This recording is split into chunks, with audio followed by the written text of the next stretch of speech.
Bom dia, professora. Bom dia, Iuna.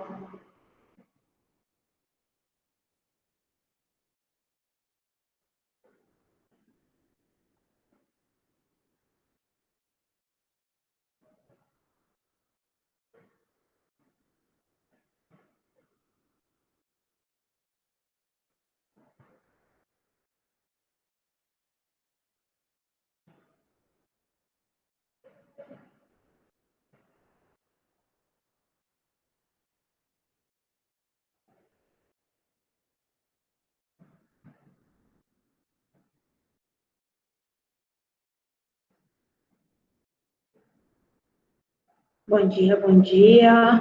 Já é segunda-feira.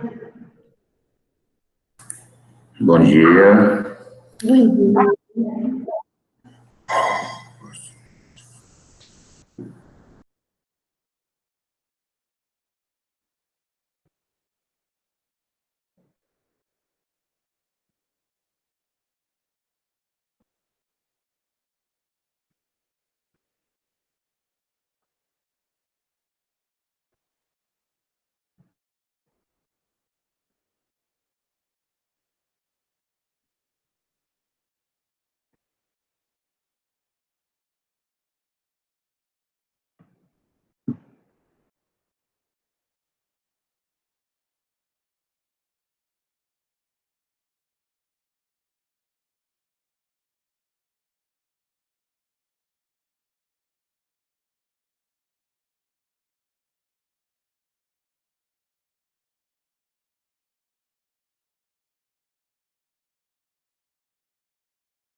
São as 8.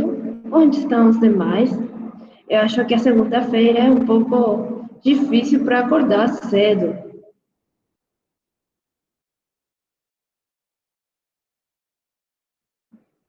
Deve ser, professora. O pessoal aí está. É para parabenizar vocês, mas já estamos finalizando. São 2 dias e depois vocês já vão ficar. Eu não sei, vocês têm férias agora? Ou não têm férias? Eu, por exemplo, já estou trabalhando. Estou de férias já. Então você já finalizou as férias, Wesley? É, eu já. Professora, ontem eu não enviei o outro trabalho, e aí eu queria ver com a senhora se eu posso enviar ele hoje, porque eu fiz na internet, meu pai mora numa chácara, lá não pega internet, e eu tive que visitá-lo faz tempo que eu não via, até por causa dessa pandemia que ele está recluso lá, e aí eu vou enviar ela hoje, tá? Pode. Sim, tá. Os que não conseguiram enviar os trabalhos o dia sábado ou ontem, domingo, podem enviar os trabalhos hoje. Tudo bem, obrigado.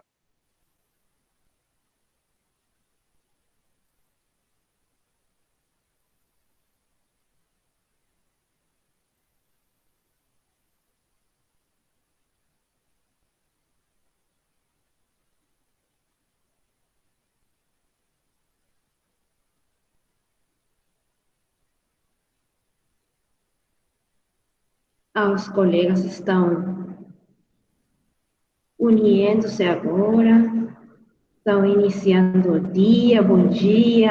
Vocês já tomaram o café da manhã?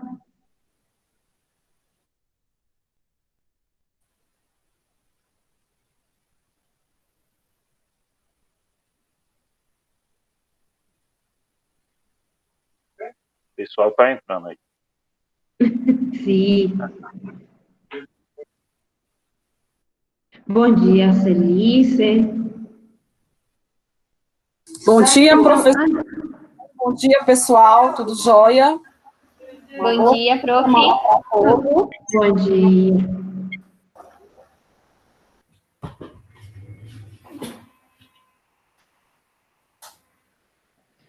Eu vou falar, antes de iniciar a aula, de boas novas. Hoje é o nosso último dia, onde eu vou desenvolver aulas com vocês, falando da amostragem, falando dos métodos de coleta de dados. E amanhã vocês irão fazer suas apresentações de trabalho em equipe. E depois vocês vão ficar finalizando o encontro 1 do mestrado.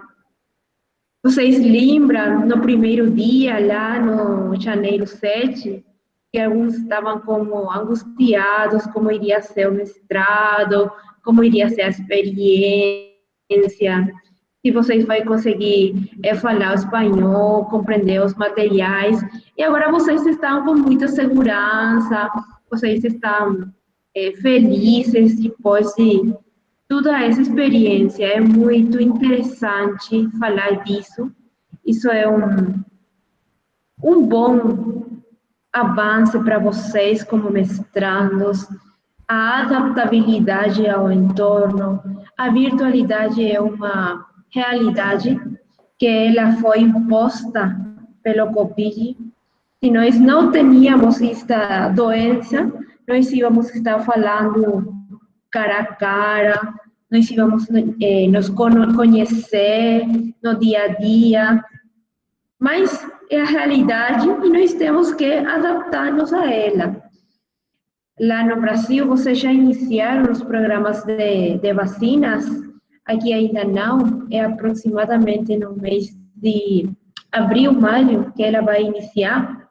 Então, poderia ser que no próximo encontro já nós podamos nos conhecer pessoalmente, se Deus quiser. Então, fiquem orgulhosos, fiquem muito felizes de depois dessa experiência de encontros, eu acho que vocês têm muito crescimento depois desses encontros, dessas disciplinas. E é para ficar bem e ficar orgulhoso de vocês mesmos. Isso é algo muito importante para os professores. Eu sei que a maioria de vocês são professores, eu também sou professora, não somente de mestrado, eu sou professora do ensino superior, e muitas vezes, o que acontece com nós? Nós trabalhamos muito, nós planejamos, olhamos documentos, analisamos documentos, elaboramos documentos, e as pessoas, ou quase poucas pessoas, parabenizam nós, ou falam de nós que nós fizemos um bom trabalho. A maioria da gente só fala do que nós fazemos ruim. Então, é muito importante que, de colega a colega, vocês conheçam que seu esforço tem resultado, que vocês têm que ficar orgulhosos do que vocês estão fazendo, que vocês vão melhorar sua comunidade, vocês vão melhorar sua escola, e isso é o legado que vocês vão deixar. Então, fiquem orgulhosos, fiquem felizes dos seus trabalhos nestes dias e nestas disciplinas. Isso é de colega para outro colega que é professor e que eu conheço tudo o que é o dia a dia, que tem 27, 28 horas para o professor. As 24 ficam curtas para nós. E, ademais, nós temos família. Então, parabéns para você, fiquem tranquilos e fiquem orgulhosos de vocês. Então, gente, hoje nós vamos iniciar a nossa aula falando da população e a amostragem na pesquisa da abordagem quantitativa. Nós já conhecemos que nesta abordagem é muito importante o processamento estatístico dos dados. E também a população tem um componente estatístico que ele é importante. Disso é que nós vamos falar agora. É importante que eu possa lembrar do que nós já falamos na abordagem qualitativa, que a população são todos os sujeitos que poderiam ser pesquisados, e a amostra são os sujeitos onde nós vamos coletar os dados e que nós vamos determinar o número de sujeitos para coletar os dados com um cálculo amostral, que nós vamos compreender e nós vamos realizar hoje. Mas também nós podemos ter outras amostragens que poderiam ser não probabilísticos, que também vamos conhecer hoje, que são as amostragens que são com critérios de seleção. Algo que eu vou falar para vocês agora, ao início, que vocês estão escrevendo seus projetos de pesquisa. Quando você vai utilizar uma abordagem que é quantitativa ou uma abordagem que é quali-quanti, você tem que fazer a fórmula do cálculo da amostragem, que é a fórmula que você tem aí. Depois nós vamos aplicar isso nos casos e vai ficar muito mais claro. Mas você não pode escrever: eu vou pesquisar o 10% da população, eu vou pesquisar o 25% da população, porque isso não tem um sustento metodológico nesta abordagem. Seu sustento metodológico, se depois um membro da banca ou outra pessoa pergunta para vocês por que esse foi o número de pessoas que vocês pesquisou, você tem que falar a eles porque isso foi o número depois que eu faço o cálculo da amostragem que é um cálculo estadístico. Então, isso é o primeiro. Não é correto falar de só 10%, só 20%. Isso não tem um sustento metodológico. Vocês têm que ficar com carinho para fazer o cálculo estadístico. Agora nós vamos falar das técnicas de amostragem. E primeiro nós vamos nos perguntar, o que é uma amostragem quantitativa? Uma amostragem quantitativa é aquele subgrupo da população que nós vamos utilizar para coletar os dados e que formam parte da nossa população. Isso é uma amostragem, não abordagem quantitativa. Nós podemos ter dois tipos de amostragens na pesquisa quantitativa. Um deles é a amostragem que ele é não probabilístico. Quando nós falamos que uma amostragem é não probabilístico, é que ele não tem um sustento estadístico, não tem a mesma probabilidade que qualquer membro da população seja um sujeito de pesquisa. Depois vamos falar quando nós podemos fazer amostragens não probabilísticas. E também podemos ter as amostragens que são probabilísticos. Quando eu vou fazer uma amostragem probabilística, que é o mais utilizado na pesquisa quântica, eu tenho que deixar que todos os membros da população tenham a mesma probabilidade estadística de ser eleitos para formar parte da amostragem, da amostra. Isso é que a nossa amostragem é probabilística. E como eu consigo que minha amostragem seja probabilístico? Fazendo o cálculo muestral. Fazendo um cálculo onde eu vou determinar quantas pessoas poderiam ou deveriam estar no meu amostragem. Se eu vou fazer um cálculo matemático, eu vou preencher com dados a fórmula estadística, meu trabalho vai ficar ótimo, probabilisticamente, e minha metodologia será certa. Isso tem que ficar também com muita clareza para seus trabalhos.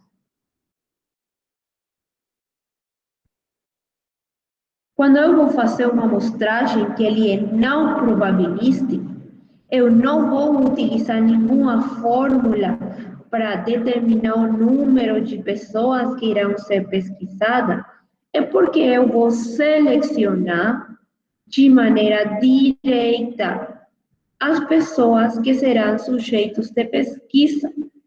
Poderia ser porque eu vou decidir quais são os critérios para que uma pessoa seja parte da minha amostra. Isso é uma amostragem não probabilística. Eu posso dizer, eu desejo que as pessoas da minha pesquisa sejam professores que têm mais de 10 anos trabalhando na escola, que sejam professores que têm um nível de pós-grado, ou que sejam professores que têm uma formação continuada de mais de 2 cursos ao ano. Eu vou decidir quais são os critérios para que uma pessoa forme parte da minha amostra. É muito parecido à amostragem na abordagem qualitativa, ou amostragem que é não probabilística. Você pode escolher qual é o melhor abordar, qual é o melhor amostragem para o trabalho que você está fazendo. Eu posso ter também o que é chamado uma amostragem probabilístico-estratificada. Como é uma abordagem probabilístico-estratificada? E quando eu tenho uma população, eu vou dividir a minha população em partes, que poderiam ser níveis. Poderia ser a população do nível fundamental, a população do nível médio e a população de ensino básico. E eu vou tirar amostras que sejam diferentes de cada um dessas partes, desses fragmentos. Isso é a amostragem estratificada, quando eu vou ter mais de uma amostragem de acordo com a parte que eu estou pesquisando. Poderia ser também que eu vou pesquisar a população de escolas no município.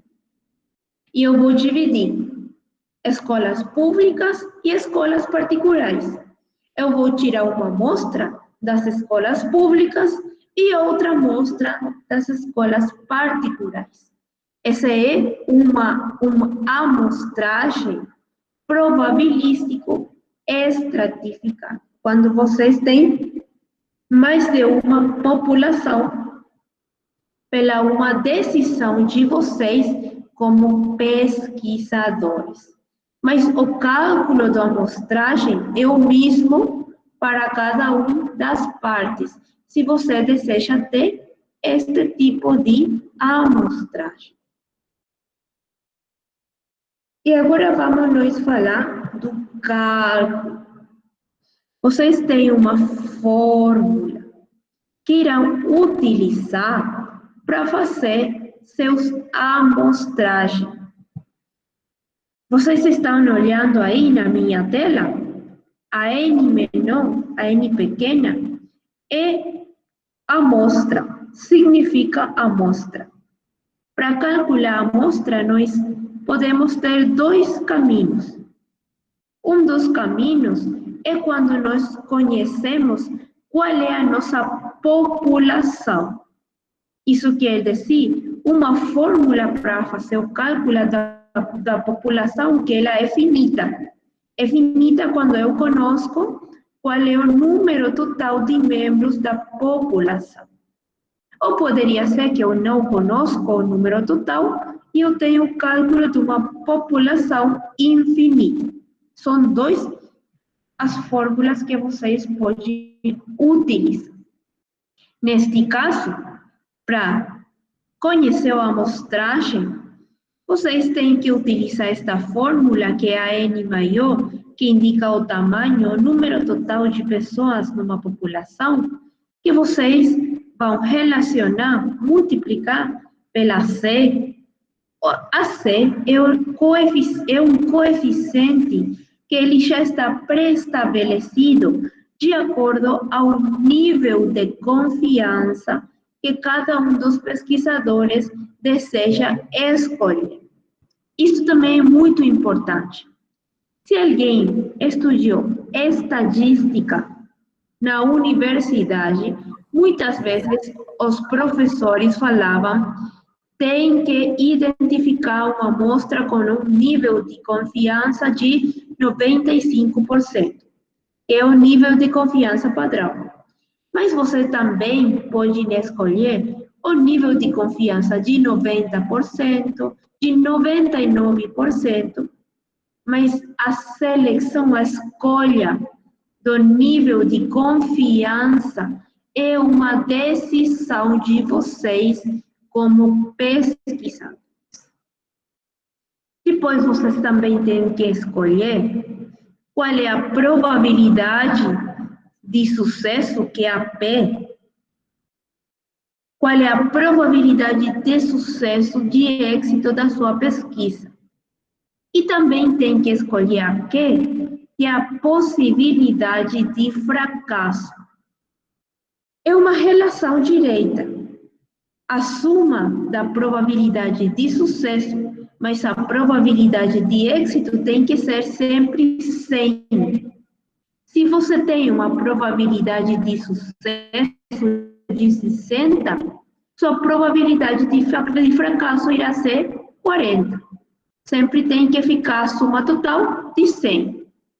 E depois tem o erro, que vocês também têm que escolher como pesquisadores, que é o erro, a D, indica o erro máximo admissível no momento da coleta de dados. É o erro máximo da amostragem. Poderia ser 5%, poderia ser 8%, ou poderia ser 10%. Também é uma escolha do pesquisador. Vamos olhar aqui um exemplo. Nós temos uma população, que é a N maior, de 12.500 pessoas, que serão as pesquisadas. Eu não posso fazer uma pesquisa para 12.500 pessoas. Eu vou finalizar em 10 anos essa pesquisa. Então, eu tenho que fazer uma amostragem. Eu escolhi como pesquisador que o meu nível de confiança irá ser 95%. Então, para conhecer o coeficiente, eu tenho que olhar a tabela que vocês têm lá embaixo. Esta é uma tabela que já foi trabalhada pelos muitos estatísticos e metodólogos para identificar os coeficientes dos níveis de confiança. Então, se seu nível de confiança é 95%, seu coeficiente é 1,960. Depois você escolheu, ou a pessoa que está pesquisando escolheu, que a probabilidade de sucesso era do 60%, 0,6, que a probabilidade de fracasso era 0,4 e que o erro máximo admissível era 8%, 0,08. Então, os dados que vocês já têm, o mais importante aqui é a escolha dos dados. Depois é só preencher a fórmula e tirar o número com a calculadora. Você vai reemplaçar os números que você tem na N maior e vai identificar que as pessoas que têm que formar parte do seu amostragem são 142. Olham como o número é muito maior que a população total, que era 12.500. Isso é a finalidade de que vocês façam o cálculo da amostragem, para que depois vocês tenham os resultados de quais ou quantas serão as pessoas que têm que ser pesquisadas no seu trabalho. O número de amostragem é quantas pessoas vocês irão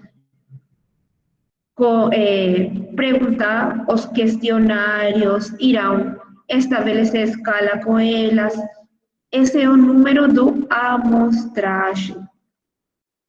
Mas que o que acontece? Este é um exemplo. Mas que poderia também acontecer? Que eu não conosco qual é a minha população. A minha população é infinita. Neste caso, eu só tenho que definir meu nível de confiança, a minha probabilidade de sucesso, a minha probabilidade de fracasso e meu erro máximo admissível. Vamos fazer o mesmo exemplo. Eu escolhi um nível de confiança de 95%, uma probabilidade de sucesso de 60%, fracasso 40% e um erro máximo admissível de 8%.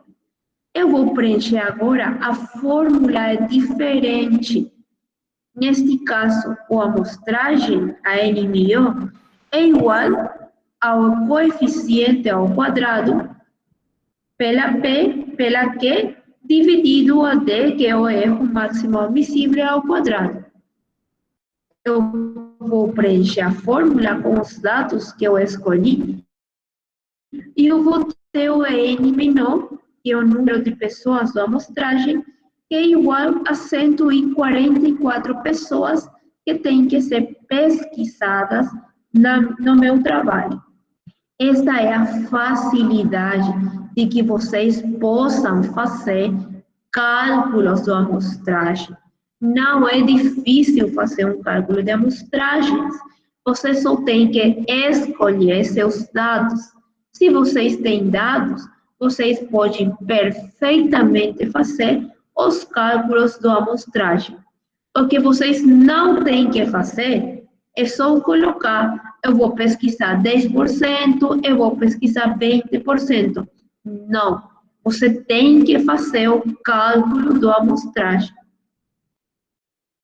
Eu posso falar com vocês que o nível de confiança padrão é 95%, mas se vocês desejam escolher o 90%, também é correto, ele não é ruim. É uma escolha de cada pesquisador. Isso tem que ficar com clareza para todos.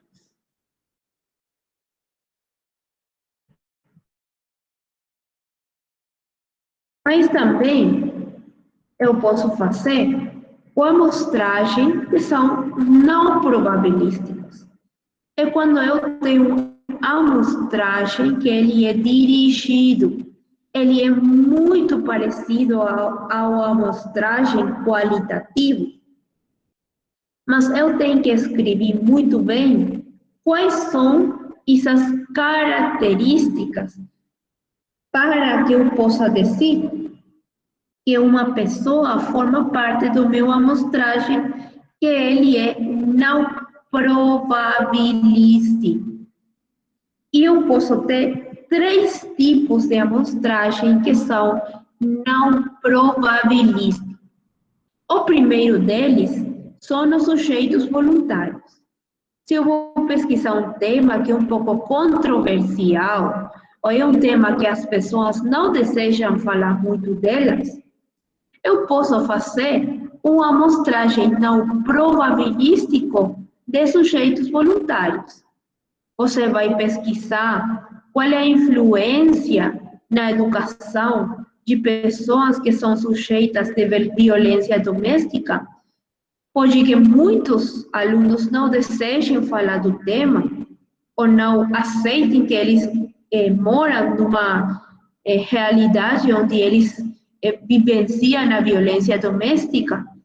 Então, você pode trabalhar com sujeitos voluntários. Você também pode trabalhar com sujeitos expertos, os sujeitos que são aqueles que conhecem muito de um tema. Você vai pesquisar sobre o letramento na escola. Você pode escolher para que sua amostragem seja professores que têm anos de ensino no letramento das escolas, ou pessoas que escreveram sobre o letramento na escola. Isso são sujeitos expertos. Ou vocês podem trabalhar com sujeitos tipo, que é o que nós falamos quando estamos falando de sujeitos tipos. Quando eu vou trabalhar com sujeitos que têm uma característica que é muito particular, poderia ser alunos que têm deficiência de aprendizagem, poderiam ser alunos que têm condições econômicas que sejam muito ruins e eles têm problemas na escola, mas eu tenho que decidir quais são essas características para falar que eles são sujeitos tipos da minha pesquisa. Estas são amostragens não probabilísticas. Eu não preciso um número de pessoas. Eu posso ter 15 sujeitos voluntários, posso ter 10 sujeitos expertos. Não existe um número correto. Existe um número que você consiga para seu trabalho. Isso é muito importante quando você vai ter uma amostragem que ele é não probabilístico. Porque você não pode obrigar as pessoas que colaborem com sua pesquisa. Isso não é ético. Então, você vai trabalhar com as pessoas que escolhem trabalhar com vocês. E na abordagem quantitativa, Isto é muito importante. O que eu vou falar agora é muito importante para que sua proposta metodológica fique pronta e fique ótima. Você já tem sua amostragem. Você tem que fazer a validação depois dos instrumentos que você vai coletar. Sempre. E você tem que fazer a validação de duas maneiras. Uma delas é a validação do construto. Quando você faz validação de construto, quando você faz uma prova piloto com uma população muito menor da sua população de pesquisa, e você pergunta às pessoas se as perguntas ficaram com clareza, se algo tem que mudar, se alguma pergunta incomodou as pessoas. É para isso que você faz provas pilotos. Isso é uma validação de construto. Ou você também tem que fazer a validação do conteúdo dos seus instrumentos. Como vocês fazem a validação de conteúdo? Falando com expertos, com pessoas-chave. Uma sugestão é, para fazer validação de conteúdo das suas ferramentas, que poderia ser o questionário, poderia ser a escala, é enviar suas propostas a mestres, professores, colegas. Agora, neste encontro, você tem 5, 6 professores. Vocês podem compartilhar com eles, pedir uma gentileza, que eles olhem seus instrumentos de pesquisa, para que eles também possam dizer para você: esta pergunta é muito boa, esta pergunta você poderia mudar e deixar com mais clareza, ou esta pergunta é muito parecida a outra, por que não tira uma e deixa só uma? Essa é a validação do conteúdo. É muito importante e muitas vezes nós temos problemas depois na banca quando recebemos o primeiro borrador, porque pessoas que fizeram pesquisas não fizeram a validação dos seus instrumentos. Então, é agora que eu estou falando com vocês, não tem que esquecer fazer a validação dos seus instrumentos. É muito importante. Hoje à tarde, nós vamos falar dos instrumentos da pesquisa quantitativa e como é que você tem que fazer as análises dos dados, mas eu já desejava falar disso com vocês para que vocês não tenham o erro de esquecer a validação dos seus instrumentos. Então, até aqui, gente, alguém tem alguma pergunta sobre o cálculo da amostragem que você vai trabalhar nesta abordagem? Eu não entendi como que faz essa validação. Essa validação, Welma, você tem 2 validações. A primeira delas é a validação de construto. Quando você vai fazer uma validação de construto, você vai aplicar seu questionário, você vai fazer uma primeira coleta de dados com uma população. Tem que ser uma população pequena. E você vai perguntar às pessoas que fizeram o questionário se as perguntas ficaram com clareza, se alguma delas incomodou as pessoas. Isso é a validação de construto, a prova piloto. E depois tem a validação do conteúdo. Quando você vai validar o conteúdo, você tem que fazer a sua proposta de questionário e enviar a professores, mestres, para que eles possam revisar sua proposta e deixar com ainda mais clareza. Essas são as validações, Juan. Prof, isso daí nós vamos fazer quando a gente já estiver na fase da pesquisa, né? Sim, isso você vai fazer quando já estivesse na fase da pesquisa. Professora? Oi. Oi, Senilda. Bom dia. Bom dia. Eu percebi que só tem como voltar aí aquele gráfico que a senhora botou? Da fórmula? Sim. Isso. Eu percebi que existe uma tabela aí, representativa, né? 99, 95, e tem um coeficiente. Só que aí nessa tabela só mostra três valores, essas três porcentagens. Se fosse 70, 75, 80, qual seria o coeficiente? Existe uma tabela representativa para isso? Não existe, Senilda, porque o nível de confiança mínimo aceitado é de 90. Sim. Quando então, 90, o mínimo é 90 para cima, né? Pronto. Tá é bom. 90 para cima. É assim. Okay. Pronto. Obrigada. De nada. Alguma outra dúvida da turma sobre o que nós falamos da amostragem? Professora, Oi, Antônio. com relação à fórmula, as duas fórmulas que você explicou, né? Da finita e da infinita. Eu vi que aí na letra Z ao quadrado, e tem esse Azinho menor, ele indica o quê? Se A é o coeficiente do nível de confiança. Seria ZA ao quadrado. Ao quadrado, é assim. Então, o A é só parte do símbolo, né, do Z.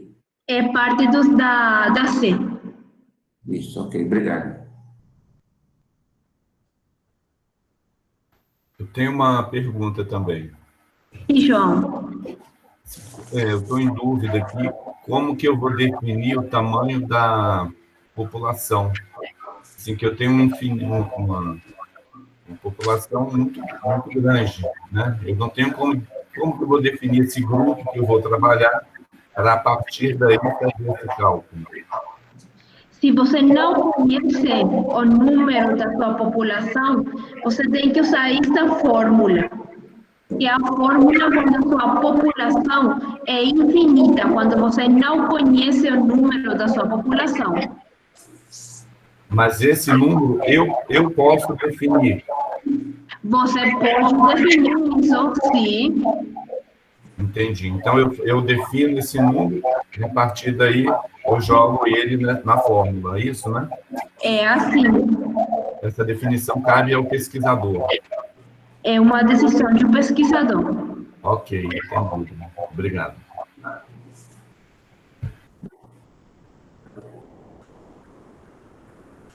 Outra pergunta, gente?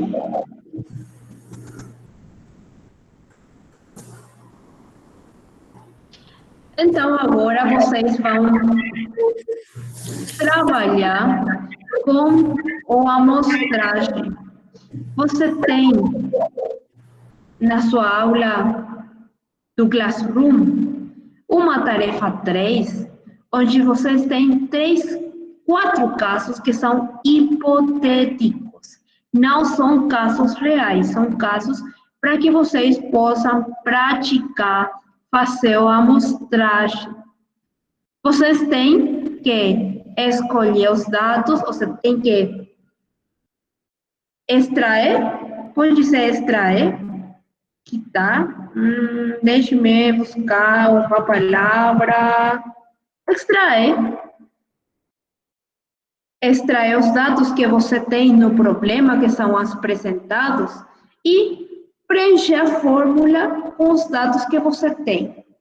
Você não tem o dado do nível de confiança. Por quê? Porque isso é uma decisão de vocês. Se você faz o caso do número 1 com o nível de confiança de 95, ele fica correto. Se você faz com o nível de confiança de 90, também fica correto. O que nós estamos desejando nessa tarefa é que vocês possam praticar como fazer uma amostragem. Isso aí é a tarefa de hoje e amanhã. Uma sugestão minha, muito pessoal, é fazer os cálculos à mão. Algumas pessoas gostam de trabalhar com o Word, mas eu acho que é mais, fica como mais, com mais clareza quando vocês escrevem a fórmula. Então, gostaria que vocês podem fazer seus trabalhos à mão, numa folha, e depois tirar uma foto. Nós vamos ter um feedback do trabalho hoje à tarde, nosso encontro sincrônico da UMA, mas eu gostaria que cada um de vocês faça os exercícios para deixar ainda mais, com mais clareza, como vocês têm que fazer o cálculo da amostra. Oi, Wilma, você ia falar comigo?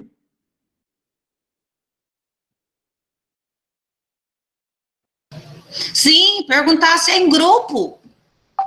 Não, é um trabalho individual. Pode ser, se vocês desejam trabalhar com seu grupo, pode ser. Porque hoje à tarde nós já vamos ter o trabalho do grupo. Pode ser em grupo sem nenhum problema, porque os estudos de caso são os mesmos para todos. Pode igual. Não há nenhum inconveniente. Mas tem que praticar. Uhum. Ok. Então, gente, até aqui a nossa sincrônica de hoje e amanhã. Nós vamos nos encontrar de novo hoje à 13h para falar sobre os métodos para coletar dados na pesquisa quantitativa. E depois já vamos a iniciar o trabalho da equipe para fazer a apresentação de amanhã.